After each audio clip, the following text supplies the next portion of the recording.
let's say we were doing geoengineering because we wanted to make the weather a little bit better.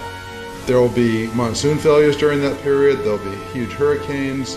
The global studies indicate there will be some impact on precipitation patterns. Might involve large-scale regional agricultural disruption lasting a number of years. Potentially 2 billion people could have their food disrupted by such interventions. That the aerosols can, at least in these model simulations or indicated by these simulations, can offset most climate change in most places most of the time for both precipitation and runoff. But it's likely to cause some damage in some places.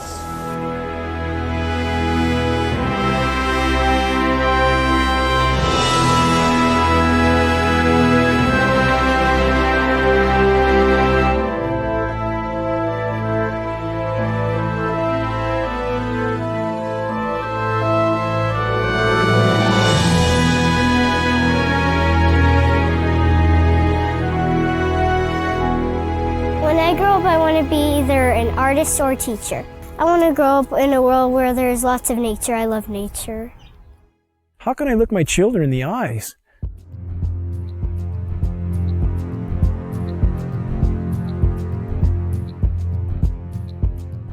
and not try to shed the light on this issue, knowing every breath they take is laden with these metals? I have been forced to conclude that there is no greater or no more immediate threat to anything that lives and breathes than the global geoengineering programs short of nuclear catastrophe. Geoengineering is defined as the artificial modification of the Earth's climate. Geoengineers are proposing spraying 10 to 20 million tons of toxic aluminum and other substances into our sky for the stated goal of cooling our planet. So let me distinguish these two different kinds of geoengineering as clearly as I can.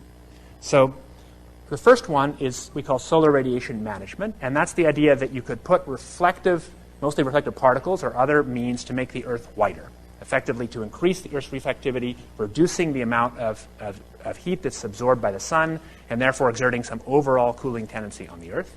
I think, though the initial results of climate models indicate that reflection of sunlight away from the Earth can offset most climate change in most places most of the time.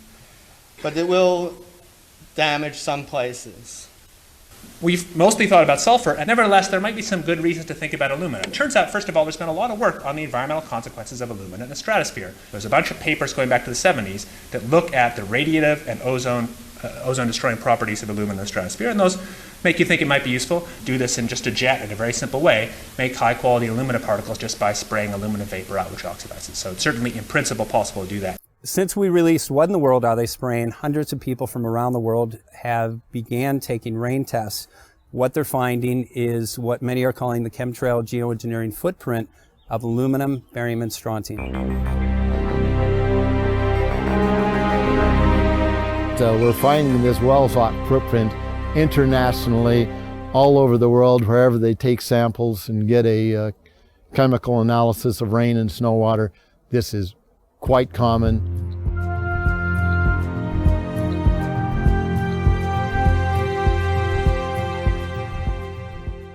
Wherever you see the jet chemtrails go over, you're going to get aluminum, barium, strontium coming down on you. Why would we not believe it's happening when what we see in the sky matches exactly the expressed goal of numerous geoengineering patents, about 160 or more? Why would we not believe this is happening when every element showing up in the rain tests are the primary elements named in those geoengineering patents? Why would we not believe this is happening when we have escalating levels in very short time frames, as short as 5 years? We see rain levels of aluminum, for example, escalating as much as 50,000%. California air quality studies do not show these metals migrating from China. And it's of recent origin, so this bombardment of heavy metals that's raining down on us is coming from somewhere. Why would we not believe geoengineering is occurring when the weather patterns are so altered here in exactly the manner stated by geoengineers and reports on the consequences for geoengineering, which are diminished rainfall, which are increased ozone destruction? We have a massive ozone hole in the northern hemisphere now. Should aluminum be in the soil in the rain? And yes, it should be in the soil. It's naturally there. Always was there. And should it be in the rain? Well, absolutely not. But the standard reply has been your samples are contaminated. But since we are getting samples now that show 0 aluminum, and we're getting lots of barium and strontium and 0 aluminum, so that just proves that if there was dirt in our samples of some sort, dust blown up from the ground, we should get some aluminum in some detectable quantity. The primary ingredients in geoengineering are specifically the oxides of metals, including aluminum oxide.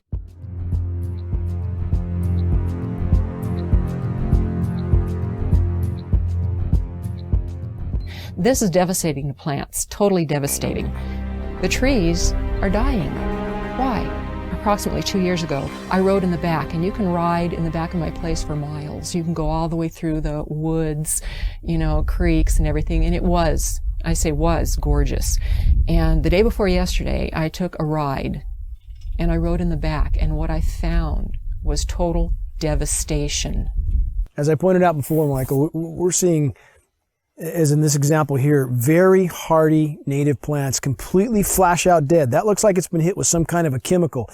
And we've only seen this in the last couple of years. And there's another one there, back over there. We're seeing mature madrone trees, which are 70, 80 feet high, flash out dead, just like this. USDA refuses to investigate it. The pH typically around here should be about 5.6.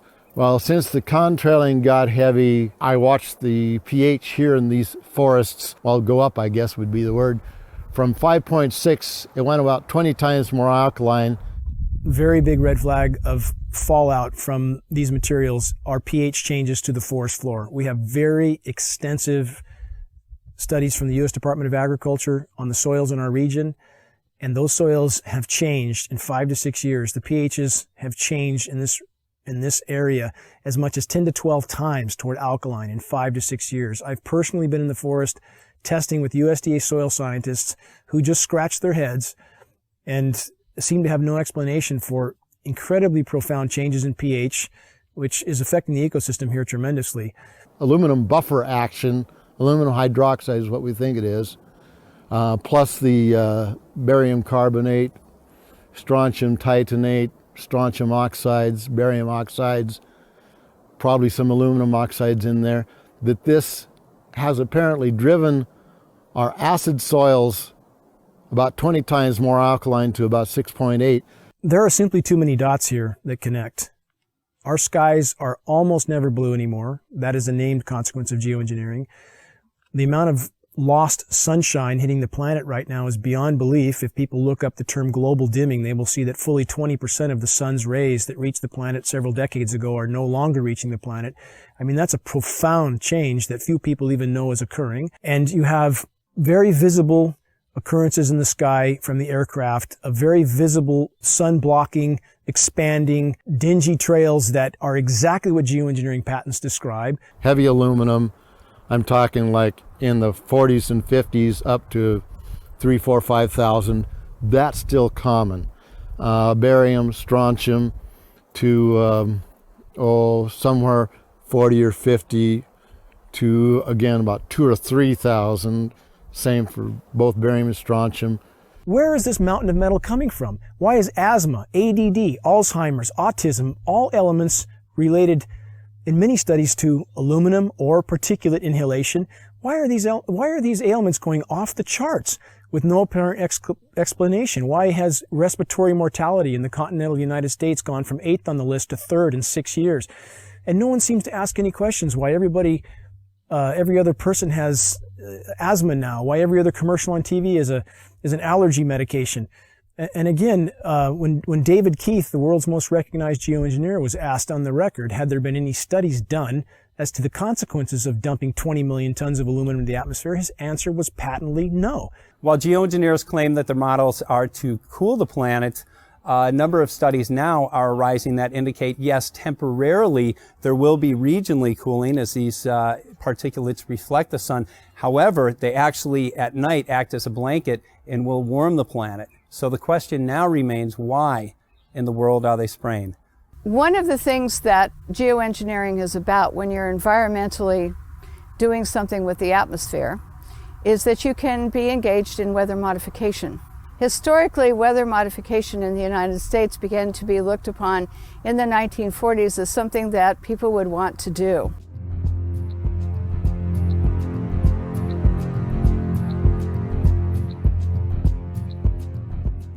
And so they started looking at making it enhancing snow, enhancing rain. They started looking at hurricane control. There was a whole bunch of projects in the 40s that started.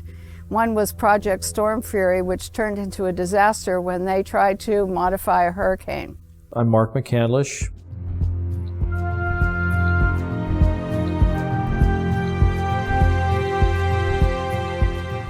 And for the better part of 30 years, I worked in the aerospace and defense industry. I had a secret clearance twice during my career. Some of the technology that I saw or participated in the creation of tends to play a role in some of the things that are used to control the weather. The very distribution process is being employed in the aerosol campaign, manipulating the weather, crops, taking over the food production or controlling the food production. The military applications, the process evolved when they realized in the 1800s that you can put things into the environment that will influence the uptake of moisture and where it drops out of the atmosphere again. My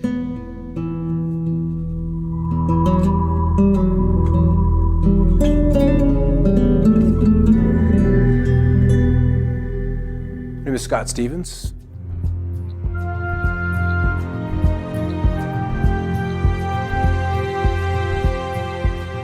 I was a television weatherman for 20 years. These chemtrails are absolutely required to impact whatever weather event they were designing. And the trails were an absolute necessary ingredient for them to achieve their weather modification goals. So we're finding the aerosols, the metal particulates, all of those can be used and leveraged to create weather events that are several standard deviations or outside what would be typically normal. When the geoengineering really got underway with the Russians in the mid-70s, we ended up with snow in Miami. We ended up with frost deep into Mexico.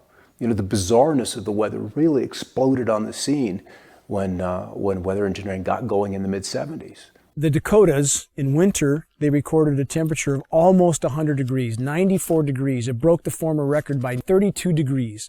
There's very profound things that people don't notice. Blue skies almost never. We almost never have dew on the ground. That's a known consequence of geoengineering if they did it, which they appear to be. It sucks the moisture out of the atmosphere. It doesn't descend, doesn't form dew. We have massive temperature disruptions. People are starting to wonder, why is it 80 degrees one day and then snowing the next day at 50 degrees or 45 degrees and then back up to 80 the day after that? When you push and pull the climate with these manipulation programs, of which there's a mountain of data to corroborate their existence, then you start to have massive fluctuations in the system. And we saw in March in the continental U.S., there were 15,232 temperature records broken. That's profound. Some of the daytime highs, the former records were broken by as much as 32 degrees. Don't people wonder what in the world is going on? Whether they want to make it snow at 45, 46, 47 degrees. I remember when 38, 39 was a big deal. Those kind of snowfalls in the upper 30s. And now that's been pushed into the 40s. There's a patent called ice nucleation for weather modification. This is a patent from NASA. It can be found online in its full form. This patent is for the creation of artificial snowstorms from what would have been rainstorms.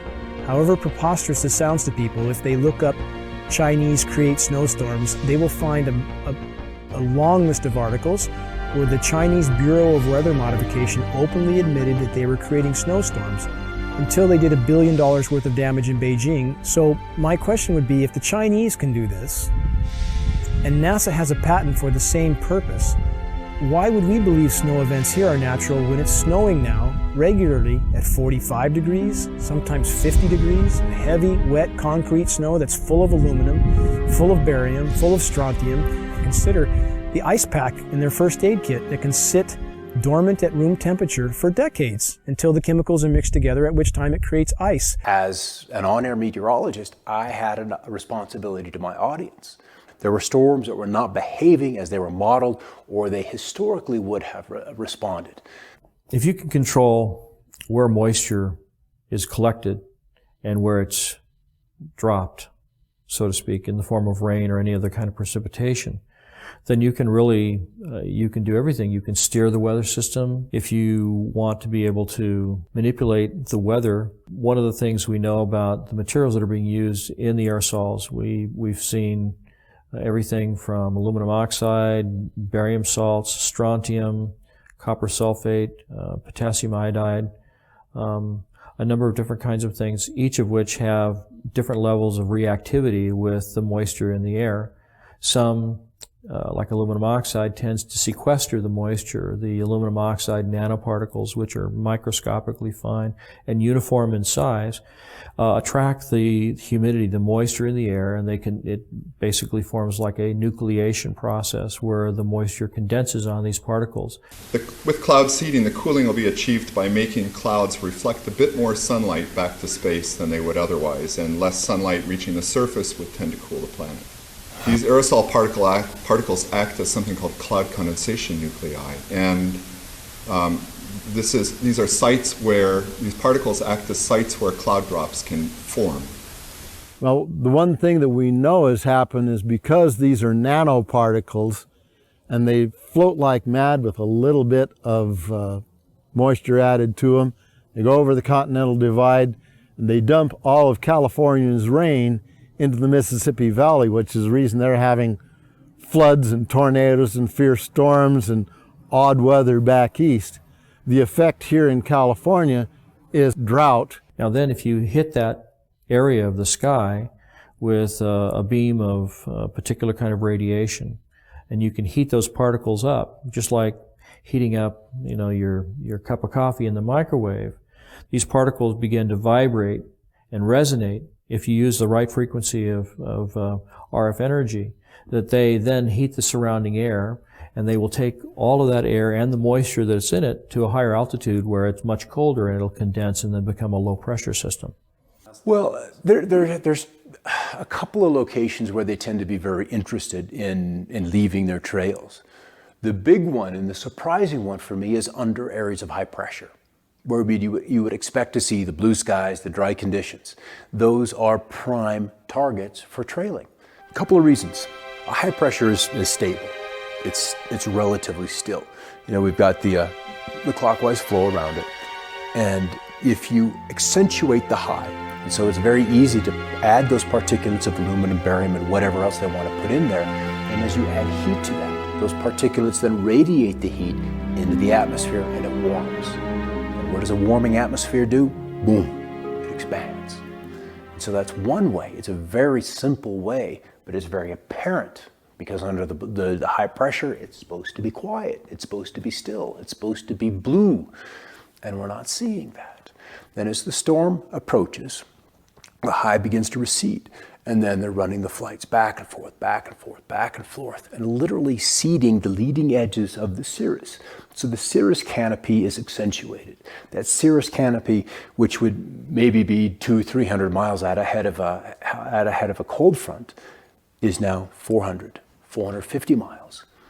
Based on geoengineering data, it would appear the Pacific Northwest gets an excessive amount of the fallout from these programs because much of the weather, much of the precipitation and the storm tracks and the jet stream move across us. So as stated by globally recognized geoengineers like David Keith, that's the type of area they would want to seed these particulates as incoming fronts start to cover landfall. And that's exactly what we see here. When there's any kind of incoming front, we see jets everywhere. The global studies indicate there will be some impact on precipitation patterns, and obviously there's a lot more opportunity for work in that area.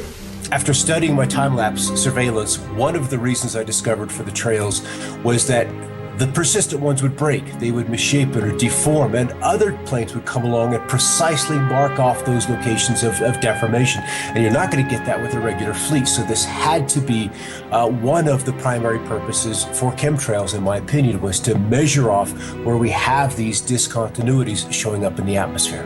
And in doing these actions and discovering those zones where there's different energies in the atmosphere, I think that plays very closely into their weather engineering programs of mark, surveil, and then that data goes into a weather model that they can then use to forecast or, once again, engineer the weather to their designs. But you can also influence what happens locally with the atmosphere by painting the materials that those aerosols are made of with different kinds of radio frequency or RF energy, radar, microwave, the HARP system. You know, HARP is an array, a field of antennas, radio frequency antennas. They're 72 feet tall, and they have a cross diapole across the top that's about 60 feet in each direction. 180 of these are in the array today, so you can imagine this field of antennas. What happens is by firing each one, they produce radio frequency energy that normally comes off of an antenna, spreads out rather rapidly. Same principle.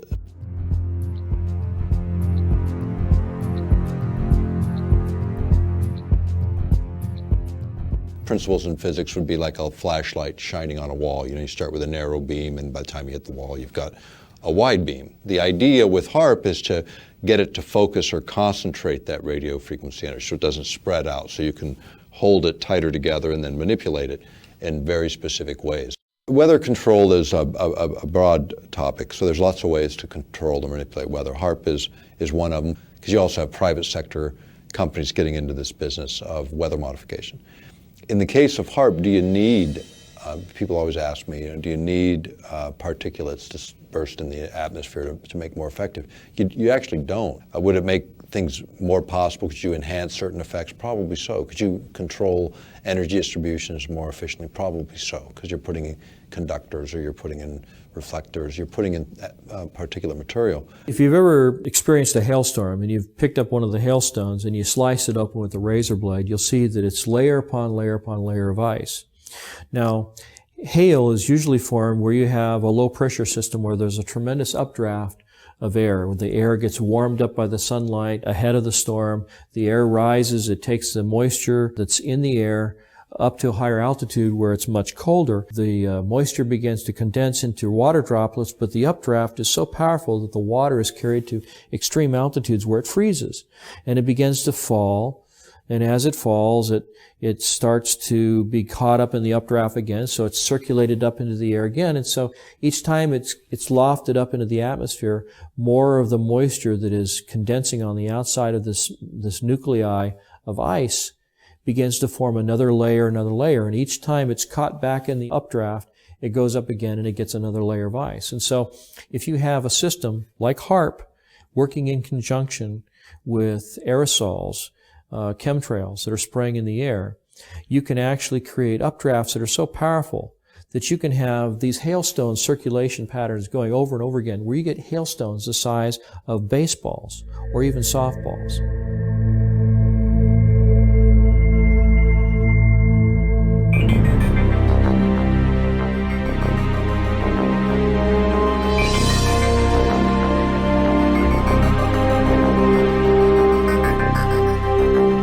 Weather has always been a strategic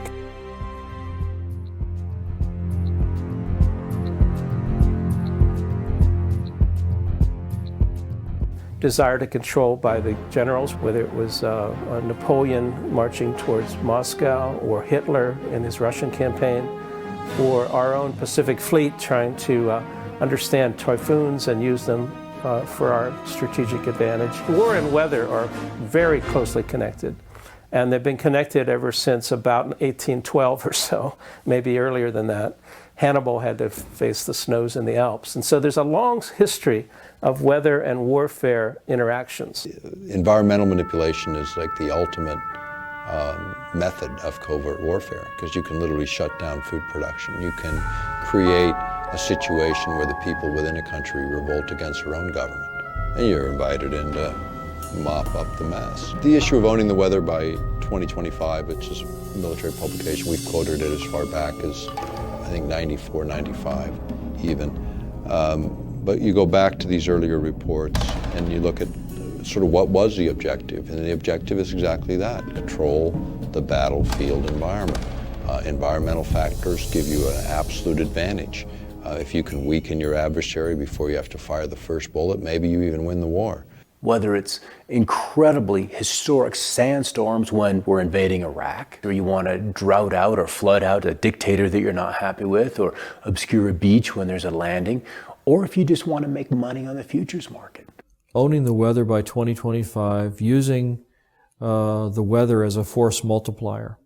And this kind of goes back to what I was saying before about if you can control where a weather system goes and how much or how severe the weather system is, then you can do other things like you may have heard more recently that many of the aircraft that we've been developing are what they call all-weather capable, which means that they can fly in any kind of weather. They can shoot and target the enemy under really nasty weather circumstances. And these are all things that you can use to your advantage if you happen to be controlling the weather also, because you can have a terrible storm front come in and make it difficult, if not impossible, for the enemy to operate on the ground or to fly their aircraft if they don't have aircraft that are as sophisticated as the ones that you have. And so by creating or using the weather as a force multiplier, as the title implies, that you can achieve an advantage over an enemy force that gives you the upper hand. One of the ideals of the Air Force is to have this all-weather Air Force, or to have their pilots coming back safely and using the weather as a salient against the enemy and clearing out their own airports from, say, from ice fogs or from bad weather. And so if the idea here is that if we can fly and they can't, that's a great military advantage. There was also research studies on hurricanes that the scientists were truly curious about the behavior of hurricanes, but their military patrons were very interested in how to steer them or direct them in certain ways, almost as a guided weapon. This jet stream that's moving across, and it shoots 50 miles north and then 75 miles east and then drops back south again and then kind of goes on its way. And they attributed that little dog leg in the jet stream in Alaska to swinging storm systems out of central Texas into central Florida, where they deposit a couple of tornadoes in the middle of Orlando that were like really rare to see in that part of the country. And so people remember that event and they remember that situation. But it'd be a good example of a very small change in Alaska in terms of a jet stream and what kind of a lower 48 effect that would have. And that's again where weather modification, small input in one place can have tremendous change and unexpected outcome in another. You can create weather systems that are so severe they culminate in battlefield denial, where the enemy is not able to use the roads or the bridges or get through the environment because the weather is so severe. And you can use the weather to destroy his crops, deny him a food source, destabilize his population because people get hungry. When they're hungry, they get angry and nasty and they don't like what's happening. So there are lots of different things that you can do with the materials. It's all how you use them in the environment, how you apply it. One of the biggest concerns of early cloud seeding, weather control activities by the General Electric Corporation, came from their lawyers who thought that the corporation was totally vulnerable to lawsuits, because if they started to make fair or foul weather, the people down below in Massachusetts or downwind of Schenectady could institute massive lawsuits that could put GE out of business. So the first response to weather control from their in-house lawyers was to shut it down, was to give the project to the military and ask them to do it, with the GE lawyers only being the consultants on the project. So they were allowed to suggest and design certain activities, but they weren't allowed to touch anything or throw anything out of the plane. The United States government during the Vietnam War perfected weather modification techniques, and also they perfected releasing toxic chemicals like Agent Orange over many areas to defoliate land, trees, grasslands, and other areas. But this is technology that does come up, and it comes up when you see that the technology is advanced far enough to where the practicality of utilizing it in the battlefield environment and the temptation by administrations. I mean, the best covert war is using the environment itself against your adversary. It was a military moment, and it was actually from pretty recent history. And this was the U.S. military thinking that they might be able to control the monsoon over Vietnam during that conflict. And so only a handful of top-level military advisors and the president were informed that they were going to try to make it rain over the Ho Chi Minh Trail and try to have some military advantage by doing this kind of intervention. When you start talking about manipulating the environment, we have treaties that go back to the mid-70s that forbid this, number one, as weapons of war. So the perfection of weather modification took place, but it became apparent that using weather modification for wartime purposes was not acceptable to the United States government and other nations of the world. So therefore, the NMOD Treaty came into being and was signed by the United States government after passing Congress. The reason it was signed and implemented was because it would ban warfare, weather modification techniques and use during times of war. Almost all of our treaties that we've signed, including the non-proliferation, counter-proliferation treaties, chemical treaties, the ones that were signed recently, last few years, back maybe a decade now, I guess time goes. But they had domestic exemptions, and so does the environmental treaty, where you can do whatever you want in your own territorial boundaries. When you start manipulating weather in one part of the planet, it doesn't look on the ground and say, oh yeah, wait, this is the boundary of a political boundary. It fails to recognize those. So you start to talk about geophysics and manipulating the planet itself, then it's a question of those kinds of exemptions shouldn't even be allowed. Meteorology and the military have a very long history, as I said, and it goes into the strategic advantage that multiplies your traditional force, that is your armament, into using nature to your advantage as well. They want to create a storm in the southeast, then they'll start engineering out over the North Pacific. That's where the trailies will be, because you want to work out several days ahead of time so you have less input, and you multiply that over a couple of days, you can have a big result in 5 days' time. So small input upstream, big result downstream. And one of the rules is always work with what's coming. Don't try to necessarily work against it. You can kill a storm in place. That's easy to do with HAARP. You just change the polarization, you change the ionization of the atmosphere, and the storm will fall apart. It will affect the setting up of the storm tracks, the jet stream, the location of the storms. And so you end up with an intervention on the solar side of things would pretty directly begin to affect the weather patterns. And so climate control, or attempted climate control, and weather control lie on this very large spectrum of intervention. It's also true that if you can forecast climate, you can control a lot of futures markets, and you could know if you had the best information, or if you had some leverage over what the climate system is going to turn out to be, you would be able to invest in advance in all your crop futures and your agricultural activities, and not just agriculture, but weather affects.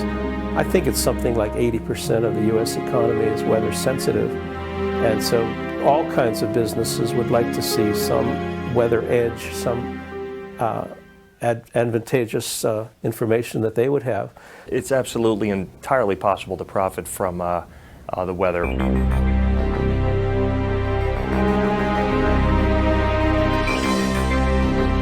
My name is Michael Agney. I'm an independent trader.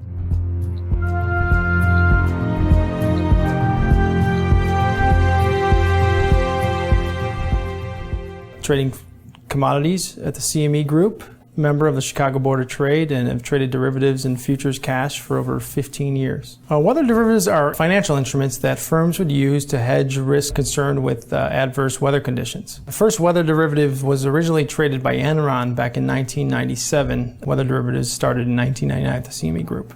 Big utilities, reinsurers to hedge against hurricanes or tornadoes or flooding, some sort of catastrophe, hedging against a cooler summer or a warmer winter. Let's just say I was insuring a product for $5 million, no matter what it was. Let's say if I was a utility company, a farmer, whatever it was. Let's say I had $5 million worth of crop, but I can do derivatives that are worth double that amount, and I can control the effects to where I collect on the insurance that's worth $10 million as opposed to selling the crop for $5 million. Yes, I could definitely profit from that. 2010, 2011, Southern Illinois, Missouri, those we had a high peak of tornadoes and those types of adverse weather conditions definitely raised the price of commodities as well as drove the volatility, which also raises the price of commodities. You're going to make more money if a crop fails. You're creating insurance that's over the price of what your crop is worth, let's say. So if you can control the weather, you control how these products grow. And if you had an insight to how these products were actually seeded and what products you use to actually grow those items, corn, soybeans, and you can control that market, it's unlimited profit potential if you can control the weather.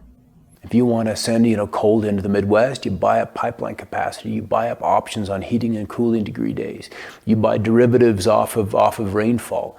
There are mechanisms that you can make hundreds of billions of dollars annually and defray a huge chunk of the cost of this just on the Chicago Mercantile Exchange, playing with derivatives in the weather market. Weather derivatives are basically, you're betting that there's going to be a weather disaster, and you're betting that it's going to occur within a particular time frame in a particular location, and then, the money that you put up basically is like a bet. It's like a wager, saying that this incident's going to happen here, and then when it does happen, there's a big payoff. And that big payoff is something that motivates people to continue to participate in this kind of thing and maybe even feed the very process that's causing the bad weather to happen. Particularly if there's a connection between the people that are seeding the clouds and the people that are making investments. This is a new opportunity. It's a new tool for investors.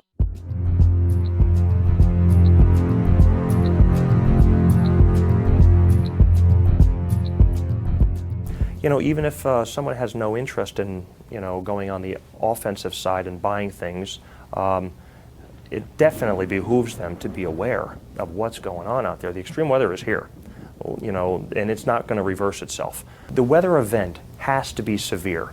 Ionospheric heating, in fact, these instruments, when they were first utilized, which is in the former Soviet Union back in the 70s, they started out then, they still call these ionospheric heaters because in one mode of operation, you can literally create above this instrument on the ground, you can heat an area up to 30 miles in diameter in the ionosphere. So you heat it up, and by heating it, it literally raises it. So then imagine this column moving up several hundred kilometers out, and then the lower atmosphere begins to rush in and fill that vacant space, that void. And as a result, you're altering pressure systems for quite a distance, which of course alters the weather. You're also able, if a jet stream is coming in the air, you're able to alter its course. And if you alter a jet stream, even a small amount, then the swing factor on the other end, you can move it. So you're moving storms, say, out of the Midwest onto the East Coast, or this kind of thing, by just swinging it high in terms of its flow and getting it redirected. Okay, so now if we look at precipitation, much has been made of this issue of damage from precipitation. Which the particulates that these trails have introduced into the sky are, let's just say the storms can develop more violently, more quickly, in places that are not necessarily as where you would expect them to be. And so we see more flooding, we see more intense droughts, we see rainfall rates of 1 to 2.25 inches an hour that are just bizarre, and sometimes even rainfall 1.25 inches a minute is just unheard of. And so you have an area that's already been heated by the sun's rays, and then you have the aerosol drift in over that area, and it's reflecting both ways. It's reflecting the heat of the sun back out, but it's also trapping the heat that's already been created there by the sunlight. So it will actually create more heat and trap heat inside and closer to the atmosphere. It can actually exacerbate global warming problems. And if you become more aware of what's happening, where the global commodities are, what extreme weather events, you're one step ahead of them.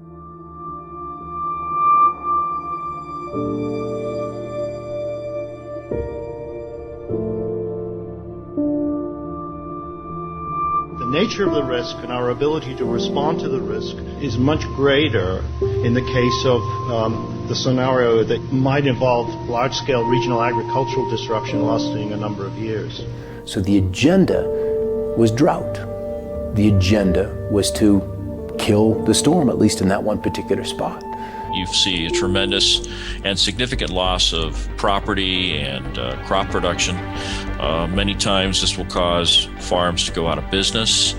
And when farmers go out of business, they usually have to sell. And then if there's somebody waiting in the wings to buy their land and then turn that land over to the production of genetically modified crops, you can see where there would be kind of a strategic advantage there. There's something that happened in the Midwest, and I'm sure everybody's heard about the flooding in the Midwest, and what happened is George Soros and his big corporate monolith went in and started buying up the farmland.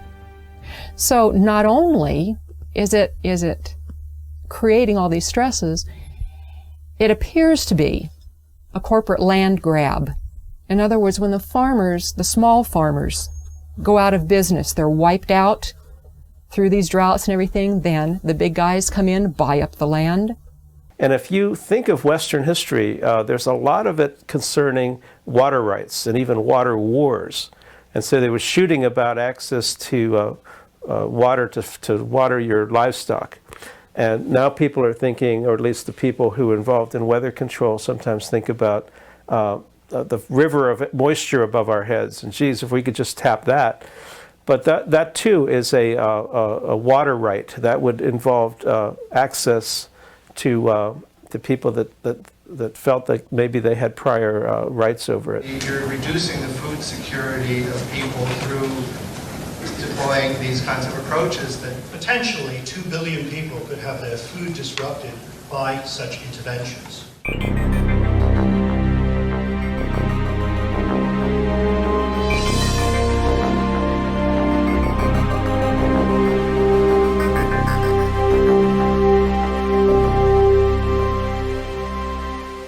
I've been an organic farmer my entire life.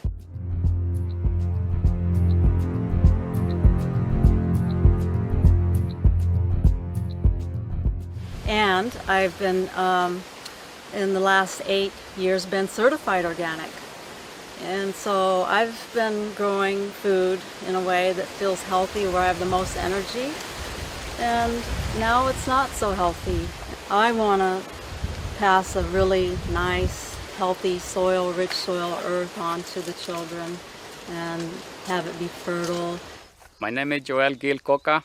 I've been farming in this land for about 5 years.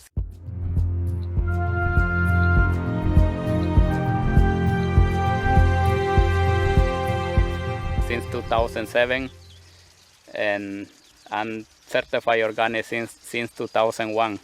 10 years ago, when I started working for myself, we can grow cilantro, no problem. We can grow basil, no problem. We can grow Chinese cabbage without get trouble, or any vegetable. But 10 years after, 5 years after, that everything started declining. Could you add some of the environment that affect a large population? The answer is absolutely yes. I started seeing chemtrails being laid overhead more frequently and noticing the change in the crop production. What we see in our area, anytime there's convective clouds, anytime there's a large cumulus cloud forming and beginning to rise, we hear aircraft in the vicinity, we see them actually flying over these convecting clouds, and then in a very short time, before those clouds generally will drop any precipitation, we'll see the entire cloud more or less dissolve into what looks like a massive smoke bank. If you can control the weather, then you can control where the rain falls or where it doesn't fall. And if you can do that, then you can control whose crops survive and whose crops thrive. And if you happen to be favoring a corporation or a group of corporations that are flooding the market with genetically modified crops, you can see how manipulating the weather can actually change the market share that one or more corporations have. And there's lots of different ways that you can do it. You can do it by denying precipitation or by giving too much. You can cause, unusually large hailstones to come out of the sky and completely obliterate a crop of corn. There's lots of different ways that you can do it. Tornadoes rip up an entire town, like Joplin, Missouri, I think it was.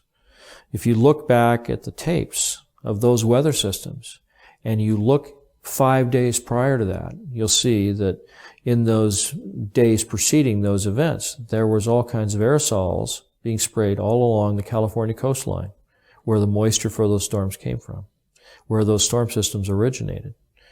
You know, it's insidious when you think about it. Well, Mike, I've seen since the chemtrails have come, there's a direct correlation with the way the food doesn't look as healthy and vibrant, and less of it, and that concerns me. And of course, all crop losses are related to weather modification problems, either climate, worldwide weather, or local weather, which is called microclimates.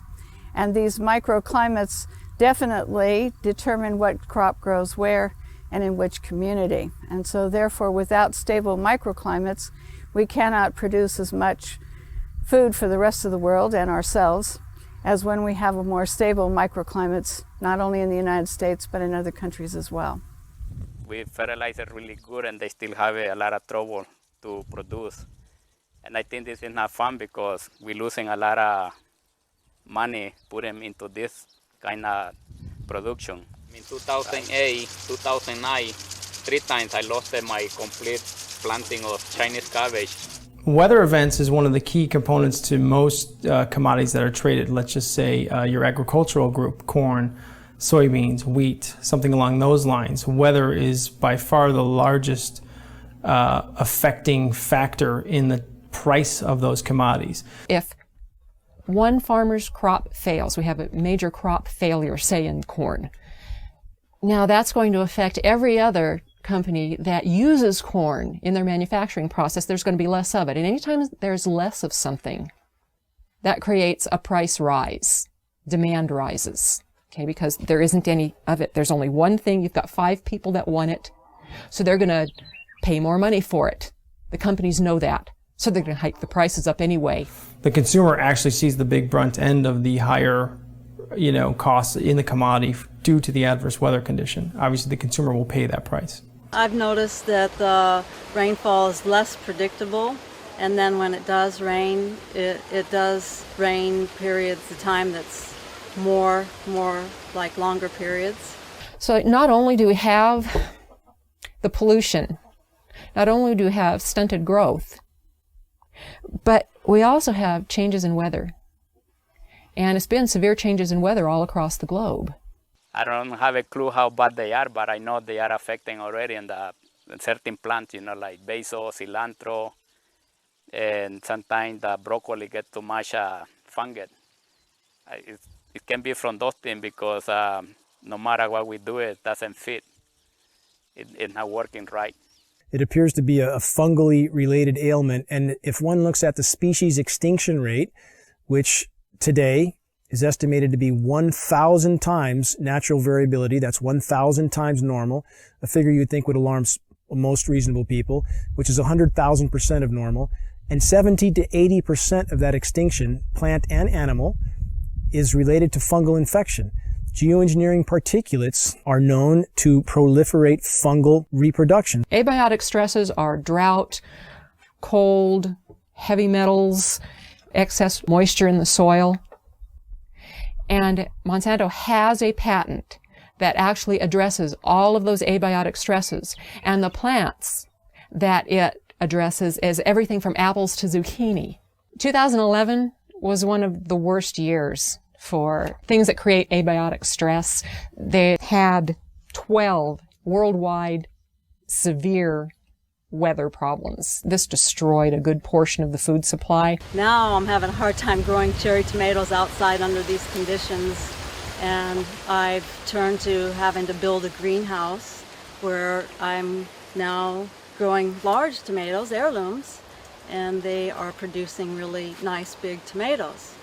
I see that the tomatoes that I planted now are really healthy and the ones outside are dying. The Midwest grows 40% of the world's corn, and it does have a tendency to flood. So we can expect more and more flooding. According to the statistics, the EPA statistics say that there's going to be more and more flooding. Monsanto is one of the world's largest chemical companies.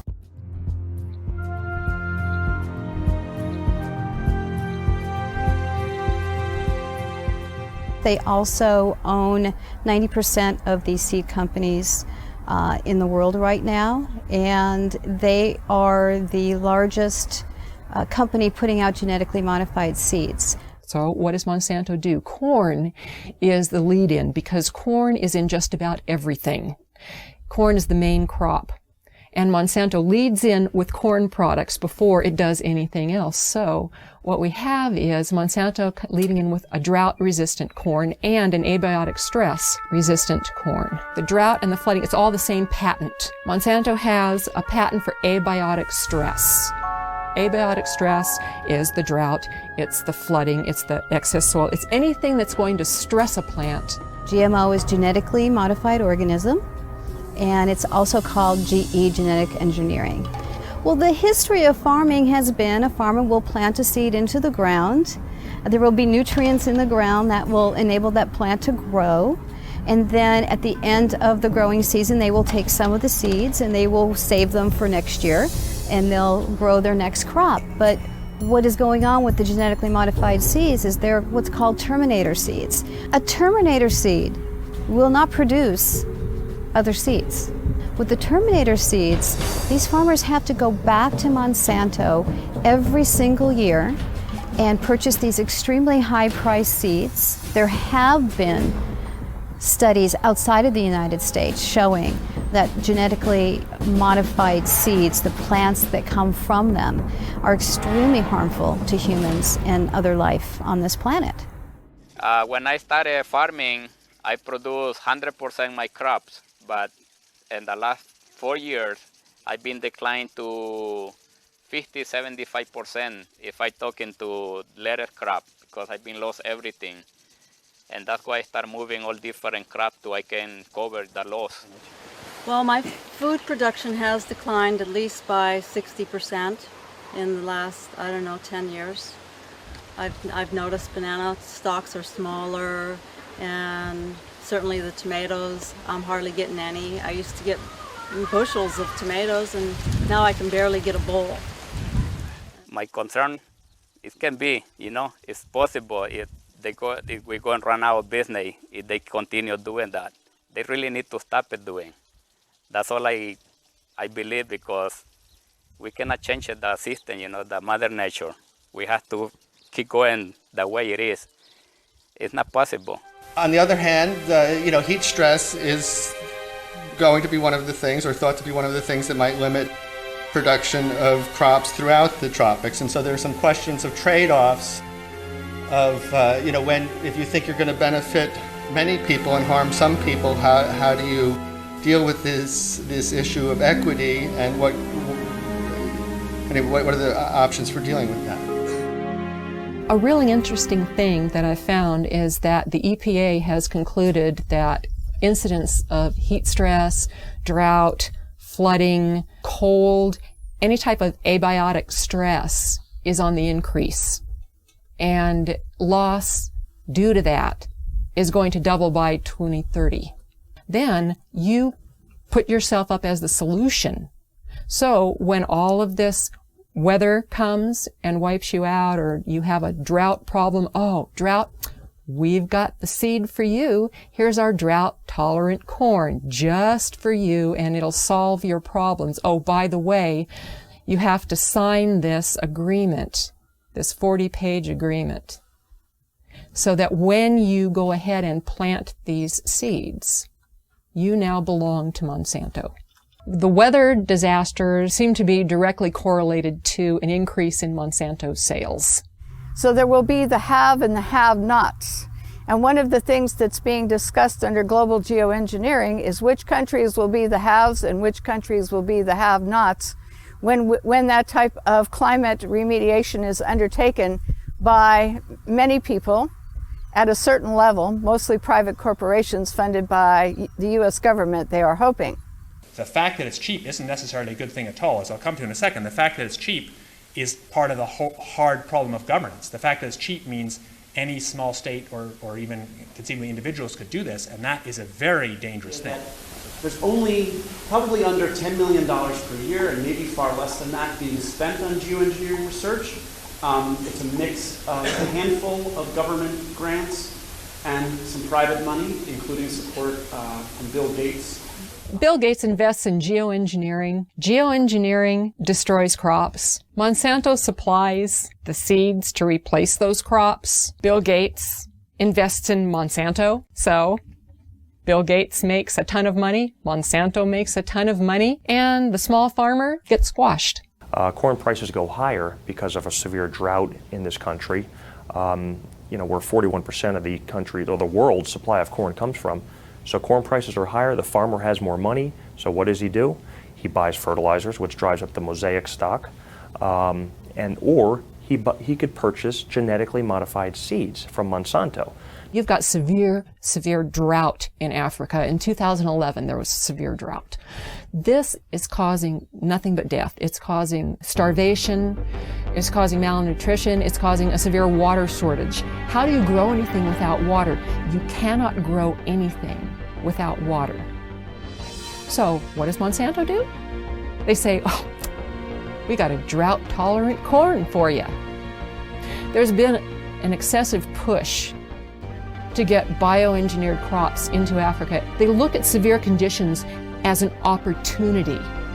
They're disaster capitalists. Okay, so here you have farmers, and they've got flooding, they've got droughts, they've got everything that totally wipes them out. So what happens? Okay, if they plant it early enough in the year, they can go ahead and try and plant again. So buy more seed. Okay, buy Monsanto seed. So they're just raking up on that end of it. Okay, so if you can create enough weather manipulation, you can shorten growing seasons, you can create enough of that disaster, and you've got the seed supply, they've got to come to you.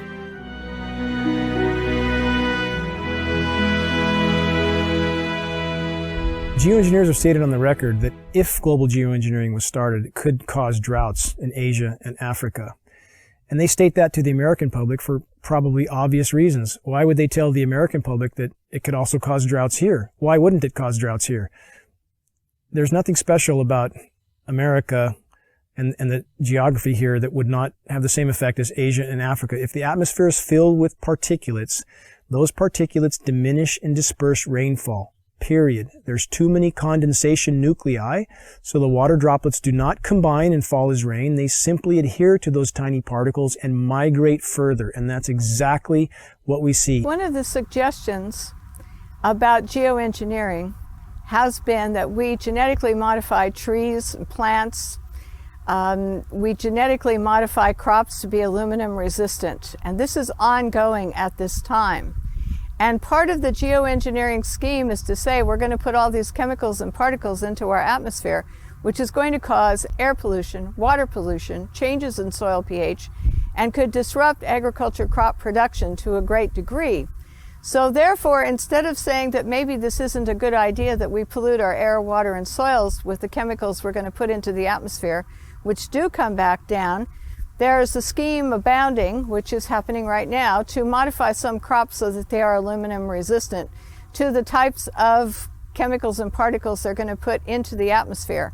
It's just going to get worse until the point where we're not going to be able to grow anything at all unless it's a Monsanto genetically modified, abiotic stress resistant seed. The chemical companies and the and Monsanto and all of these companies are working together to make us totally dependent on their products for growing corn or growing any kind of agricultural product or trees, whatever. We're going to corporatize not only where the rainfall goes and who gets it through geoengineering and weather modification schemes, but we're also going to say that these are going to be the only crops that are going to grow in areas where we're putting in toxic chemicals that are coming down and altering the soils. One of the most basic things about human society is that we need food and water. And these are two of the things that are most severely dependent upon good weather. Rain at the right time of the year, sunshine so crops can grow, not enough sunshine and they don't grow, too much water, the plants die, not enough water, the plants die. All of this goes back to the amount of food that's available. So if you starve people, they will be vulnerable. They will be much easier to manipulate and forced to do whatever a government wants them to do. So if you control how much food there is or its availability through things like the weather or using the weather as a strategic tool militarily, you can, dramatically influence what's going on in a country. And by doing that over and over again, sequentially through a region, it's possible that you can change the political spectrum over an entire region by doing this over and over again. Maybe even, do it over a much wider region, create so much instability that you're able to, come in and say, oh, we have these wonderful fast-growing crops, genetically modified, and this you'll have something to eat in less than 3 weeks, and I imagine that if you can control the food supply, that you can then consolidate the financial and the political interests of a country. Could predicting the weather enable a group or specific entity to profit from that knowledge of knowing what type of weather or weather pattern will be? Absolutely. That's what all commodities are driven by. They're driven by predicting the weather, how the weather will be in a certain location, and that directly is correlated to the price of that commodity. Absolutely. There's no doubt.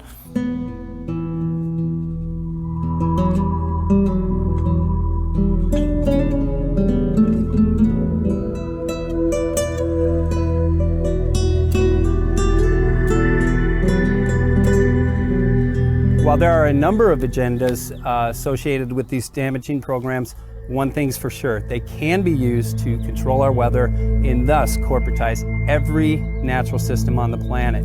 This enables certain individuals to consolidate an enormous amount of both monetary and political power into the hands of a few at the expense of every living thing on the planet. Just by definition, the geoengineering programs are a direct assault on the most elemental aspects of nature. What we're doing when we modify the weather is we're changing the world's climate and we're changing the microclimates, and we are doing it. There are things we can say for certain. There's a mountain of metal raining down on us. We are certainly breathing that metal. We have documented from the computer modeling some unintended consequences. If such a contamination is present, shouldn't we investigate? Shouldn't local agencies investigate, which they have patently refused to do? There's no question that large-scale climate engineering is untested and dangerous. I would disagree quite strongly that it doesn't exist. I think that the capacity to do it in engineering terms most certainly exists, and that's part of the reason we have to think seriously about how we manage that. We are breathing a mountain of metal, and that can't be denied. If geoengineering continues and the weather manipulation continues and genetic modification continues overtaking, we're going to lose our ability to grow good, nutritious food. We are going to lose our ability to thrive. I personally consider this ongoing toxic dumping into our atmosphere to be, along with nuclear radiation, the most dangerous threats to our health and to our environment. We've seen UV scales go off the charts, which are a known consequence of geoengineering, ozone destruction. We've seen rainfall patterns disrupted in ways that meteorologists don't seem to be able to explain or predict. The challenge that all of these weathermen face, all of them, whether they're aware of it or not, sooner or later they will be aware of it. And I went through a period after the epiphany of, how did I not see this sooner? How? I mean, seriously, I'm supposed to do this for a living. How did I not see this? We seem to have lost our moral fiber and our ethical compass when we talk about that we all should live within an experiment that somebody else is conducting. If you knew or could predict the weather at any given time, in any given area, then you control the fate of mankind and what they pay for everything. Washington is not responsive to the average person. It's responsive to commercial interests who can spend millions on campaigns now without restriction, who literally drive the policy making in Washington, D.C. I guess I'm under the belief that you can't control the weather. I hope someday we could control the weather. Power becomes an addictive thing. We're taking what the Creator has created, usurping His authority, and bringing it under the authority of corporations. I'm worried that one person or one group would try to have that much leverage over the whole planet. I don't believe that anybody has the right to play God. especially when they're putting particles and chemicals into the atmosphere, which there's unintended and consequences that are known. We don't know it all. We cannot assume the role of creator without dire consequences. This is not a good idea, and this is not a reason to take and do a test. The atmosphere and the earth belong to all of us. It provides the food we eat, the air we breathe, the water we drink, and no one should have the right to own it. The biosphere is at risk from top to bottom. Though you have climate scientists calling for emergency geoengineering due to events like methane mass expulsion, which appears to be occurring in the Arctic. It would have a significant impact on the way that we operate. Notice it also has enormous political, social, and economic implications. And so we don't want to have some giant planetary oops, I mean capital oops, in which you have a loss of life. It's much, much harder to actually figure out the environmental risks and effectiveness of these new methods than it is to cook them up. They're creating an artificial environment to replace the natural environment. Shredded ozone layer, global drought, toxified soils, poisoned populations. Don't these issues matter? Affecting ecosystems in ways we've never been able before. The whole concept of literally playing God with the technologies we have at our fingertips today. And however the climate changes, wouldn't we be better to let the planet react on its own instead of trying to play God? It doesn't have any benefits to society at all. It doesn't benefit the plant, it doesn't benefit the farmer, it doesn't benefit the environment. It's all about money, and weather is another form of commoditizing, a way the Central Command Group can commoditize another form of our life. As the EPA has stated that there's going to be more weather, and they're attesting it to climate change. Well, I agree. It's changing. The weather's changing. Now, the real issue is it natural or is it man-made? And if it's man-made, who's doing it? Is it the geoengineering guys? That's what I believe as geoengineering continues, that whatever changes are happening to the planet, we will exponentially worsen those changes and poison everything in the process. And indeed, with the amount of metal falling on us, that poisoning appears to have been occurring now for quite some time. Why are you spraying that stuff in our sky? It's accumulating massive amounts of wealth in very few hands, and that's what they're trying to do in all aspects of these economies. The money's not worth it. This is my future. I encourage people to get involved in the projects they're interested in, whether it's this one or some other one. To thrive, we need to organize locally, nationally, and globally to expose and stop this practice immediately. Please quit free riding on our future. But do what you can do, and I think that's really the answer for all of this, is recognize that there's a network more powerful than the internet. It's a human race, and we are connected in a way that's quite powerful. The fact is, acting on what we know to be right and true, doing something about what we care about that we can do. Please tell everyone you know about this. Bring this message to community meetings, demonstrations, and other public events. The work we're doing will provide cover for others to come out. And I'm most interested in whistleblowers. Send this film to environmental, farm groups, media groups, ADD, Alzheimer's, asthma groups, and other organizations that would do something if they only knew. Because we deserve a future. And if you control the weather, you're going to control the planet. It's that simple. Some people address this issue in fear. Some people address it in anger. I address this in faith. Faith believing that we collectively, as human beings, as humanity, have the power and the ability to stop these damaging programs.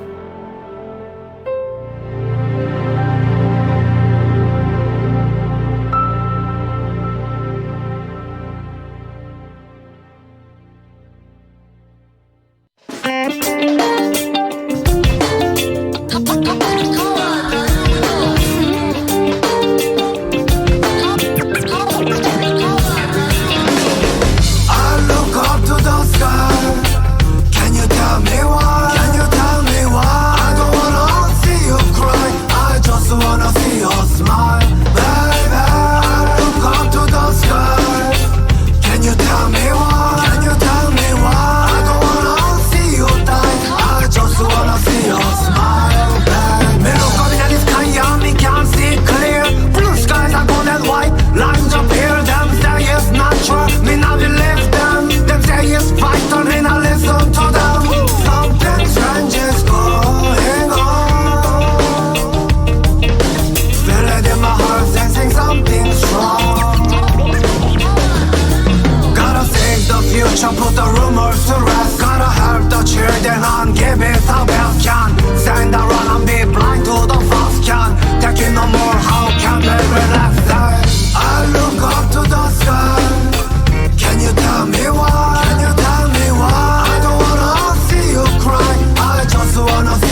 respect the earth. Human on